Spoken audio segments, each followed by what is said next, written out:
The Master's students are part of a large programme. There's several hundred of them, and the 100 which are part of the social development programme, a lot of them come on a field trip, which is what we're on now in Uganda. So the field trip is the only chance students without a lot of development experience get to really see what development looks like on the ground. Practically speaking, we start off in Kampala. That's a really great place to meet up with as many central government offices as we can.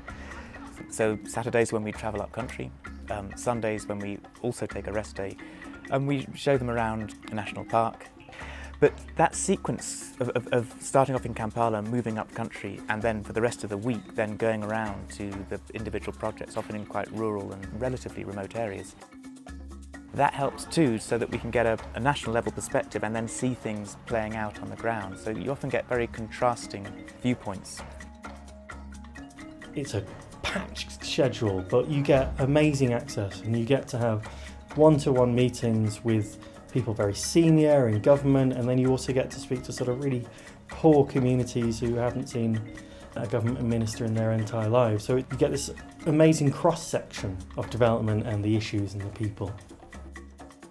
There's different components of our preparations, so we prepare them both in terms of the theories that we're going to be exploring in practice in Uganda, but we also try and prepare them for the realities of doing fieldwork.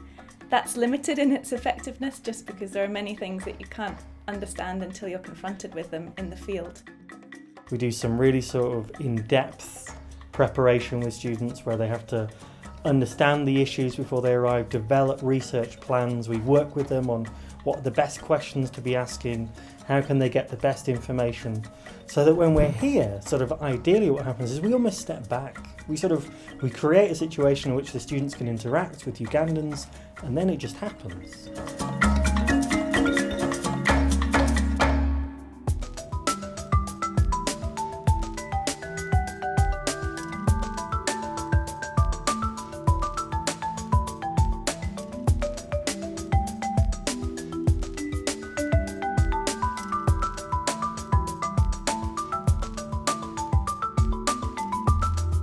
The opportunity to visit the refugee camps and to see the extreme poverty people are living in, even in this day. And I think it does a lot to change your orientation on how you see things.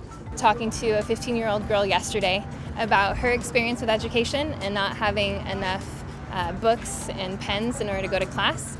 And then coupled with that, talking to a young man today who is a Sudanese refugee, and him also having the same problems of not having enough resources to enable him to continue his education.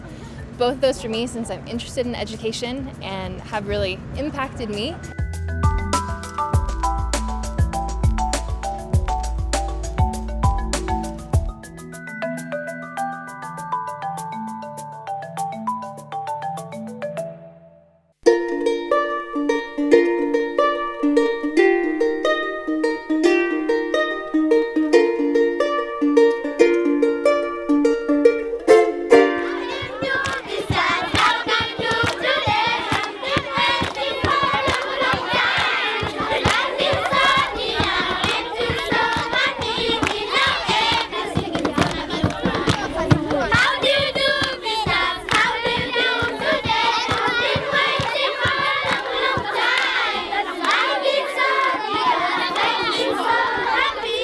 At the primary school, it was something incredible. The warmth, the happiness, those kids. The excitement of the children yesterday was amazing, and it was quite a good way to finish off.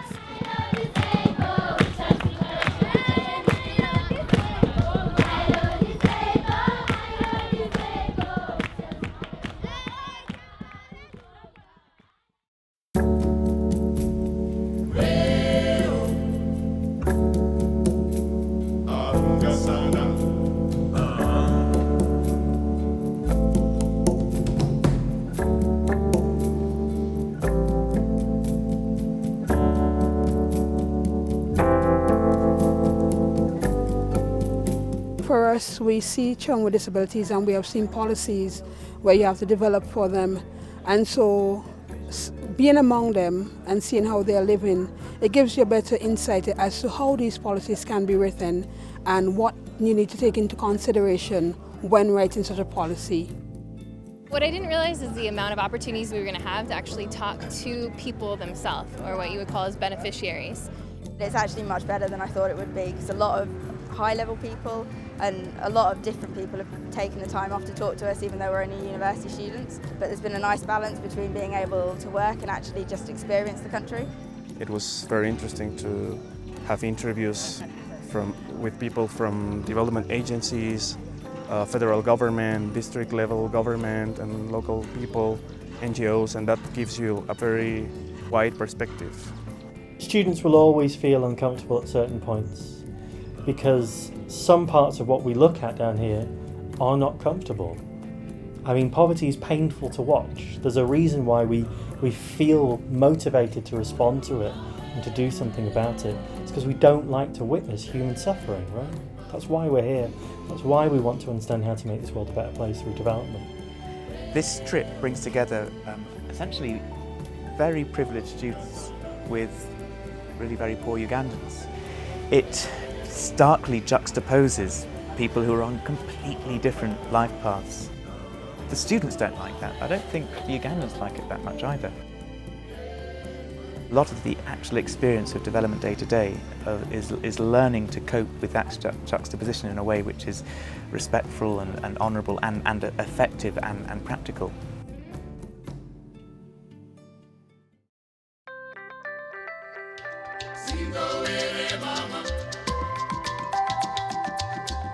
What we hope students will learn is what these problems look like on the ground, and how they might themselves go about investigating and researching these problems in the future. And the whole fieldwork is based around that kind of moving from what they understood in Manchester to what they can understand through doing these things with their own eyes and their own hands. In development, there's often a lot of frustration. You never have enough time to do the things you're trying to do, to find out the things you're trying to find out. You get a continual series of gatekeepers who will tell you what they want you to think, and it's actually your job to get behind that. In the 12 intensive days we spend out here, it really sinks in. It really sort of suffuses people because there's no escape. It's really, you know, you're together, you're thinking about these things, you're researching these things all day long, intensively. I think this trip has really opened my eyes, and I think I can speak for other people as well. It gives you an insight into development work, and for me, I think it's like reaffirmed my determination to work in this field.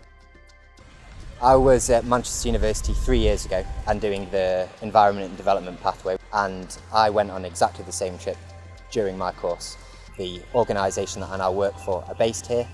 I'd never heard of them until I came here, but then having made connections while I was out here, 2 years later when the job became available, I got an email and now I'm sitting here doing it. The programme's changed all the time. It's even better now than it was when I was there, and I got a massive amount out of it. There are many things that we can learn about when we read books and when we hear lectures, but there's many things that we can't understand until we're faced with it in the field. The students really enjoy that, and the part I enjoy about that is seeing them learning as they go along the week, as their eyes open, as they become more confident with learning about how to do research, how to interview people, how to use all of your senses when you're going through the research process. In 10 years' time, they're going to remember a few things.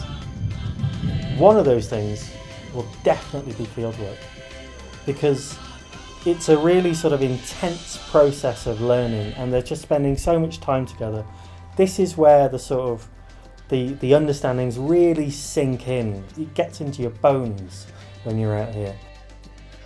Don't come to Uganda with any preconceived ideas. Come to Uganda with an open mind. I think you will learn a lot, and you will also be able to see where the mistakes are, what has exacerbated the mistakes, and what can facilitate, and you can start to think about what can facilitate positive, sustainable change.